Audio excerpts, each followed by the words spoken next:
کہا کہ ہم اپنے ملک کے اندر فرضی لکیر کو نہیں مانتے، ڈیورنٹ لائن ہے. تو انہیں جواب دیا گیا ٹھیک ہے پھر مذاکرات کس بات کے، یہ بارڈر آپ کے خیال میں ایگزسٹ نہیں کرتا تو ہم نے تو پھر اپنے علاقے کے اندر بمباری کی ہے نا، آپ کس بنیاد کے اوپر مامے بڑھنے آ رہے ہیں ہمارے پاس مذاکرات کرنے کے؟ جناب افغانستان پہ حملہ کیا، کون سا افغانستان، سارا پاکستان، کوئی بارڈر نہیں ہے. آپ نے خود کہا بارڈر نہیں ہے تو بارڈر ہم بھی نہیں مانتے. انہوں نے کہا کہ جی 367 لوگوں کی ہم نے لسٹ جو ہے وہ دے دی ہے جو کہ اہل پاکستان کے مجرم آپ کے ملک میں موجود ہیں، ان کی لوکیشن بھی بتا دی، GPS بھی بتا دیا ہے، اور اس وقت جب ہم آپ سے بات کر رہے ہیں تو وہاں پہ موجود ہیں. اگر آپ وہ ہمارے حوالے کر دیں تو یہ مذاکرات اور یہ سارا سلسلہ آگے کو چل سکتا ہے، ورنہ کوئی سیز فائر نہیں اور کوئی تجارت نہیں.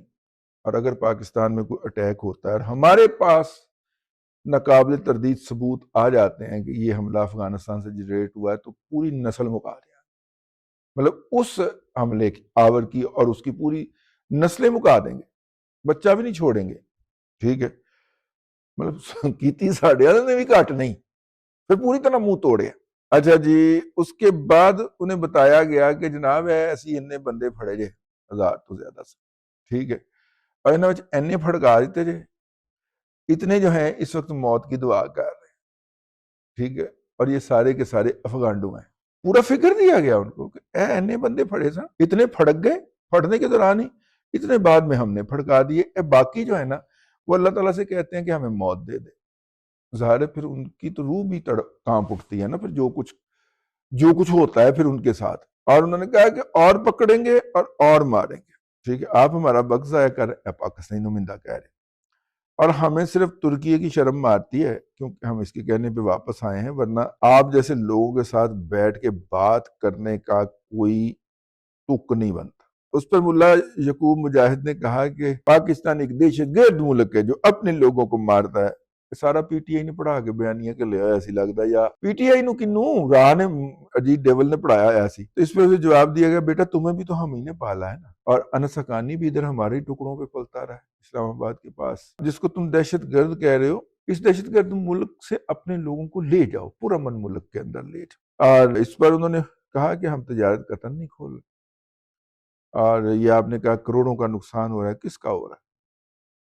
لائیں ہمارے سامنے جس کا نقصان ہو رہا ہے. کوئی نقصان نہیں ہو رہا، اور جس کا نقصان ہو رہا ہے وہ کہیں کسی اور کے ذریعے تجارت کر لیں، بغیر ویزے، بغیر تلاشی اور بغیر کاغذات کے.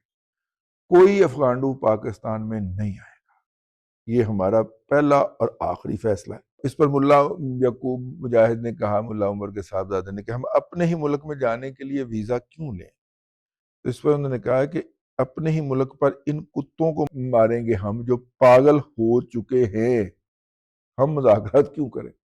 ٹھیک ہے. اس کے بعد انہوں نے پاکستان کی بجائے پنجاب کے اوپر آ گئے جی، کیونکہ اپنے والوں جو ٹیم ہے کسی پنجاب دی ٹیم سی، تو پھر مذاکرات جو تھے وہ ملتوی ہو گئے. یعنی آپ اندازہ کریں، ہم سمجھتے تھے کہ یہ جو آن لائن جو بکواس ہو رہی ہوتی ہے یہ ان کے چند لوگ کر رہے ہوتے ہیں. نہیں نہیں نہیں، یہ ان حرام خوروں کی باقاعدہ ایک پلاننگ اور بڑی محنت کے ساتھ بنایا گیا بیانیہ ہے، جو کہ وہ لوگ آپ کے اور ہمارے خلاف بکتے ہیں اور اب اگلی نسل کا بیڑا غرق کرتے. تو بہرحال یہ مذاکرات کے اندر کی کہانی تھی. اب تو واپس پہنچ گیا پاکستان وہاں سے، اور اب پاکستان منتظر ہے اس وقت کا. افغانوں نے ان مذاکرات کا فائدہ اٹھا کے اسپین بولدک کے اندر اسلحے کا ایک بڑا ذخیرہ اکٹھا کیا ہے، اور اس وقت اکثر لوگوں کا خیال ہے کہ حملہ اسپین بولدک کی طرف سے ہوگا، اگرچہ میرے پاس کوئی انفارمیشن نہیں ہے.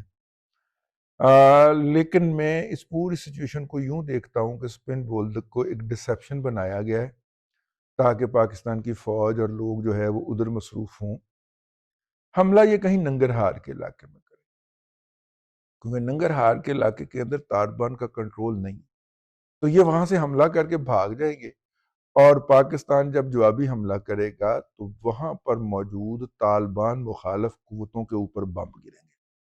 اور یہی طالبان کی حکمت عملی ہے جو انہیں اجیت ڈیول نے بنا کے دیا، یہ میرا تجزیہ ہے. تو لہٰذا فی الحال وہ اسپین بولدک دکھا رہے ہیں کہ یہاں پہ ہم نے پائل اپ کر لیا ہے، اسلحہ اکٹھا کر لیا، یہ کر لیا، وہ کر لیا، لیکن مجھے لگتا ہے کہ ننگرہار یا اس سے کوئی ملحقہ جو اضلاع ہیں یا صوبے ہیں وہاں سے اٹیک ہوگا، کیونکہ وہاں پہ ان کو اندر سے سپورٹ کی بھی یقین دہانی ہے. ٹھیک ہے، ایسے ہی تو اس چیف منسٹر کا نام نہیں نہ لیتے جو کہتا ہے آپریشن نہیں ہونے دوں گا. ٹھیک ہے نا، اور جس کی باتیں کوٹ کرتے ہیں وہ، تو ادھر سے بھی سپورٹ ہوگی. لہذا کے پی کے بارڈر کو زیادہ مائنوٹلی واچ ہونا چاہیے. اب تک کے لیے اتنا ہی، اگلے ولاگ کے اندر حاضری ہوتی ہے. اللہ تبارک و تعالیٰ آپ کو آسانیاں عطا کرے اور آسانیاں خلق خدا میں تقسیم کرنے کی توفیق عطا کرے.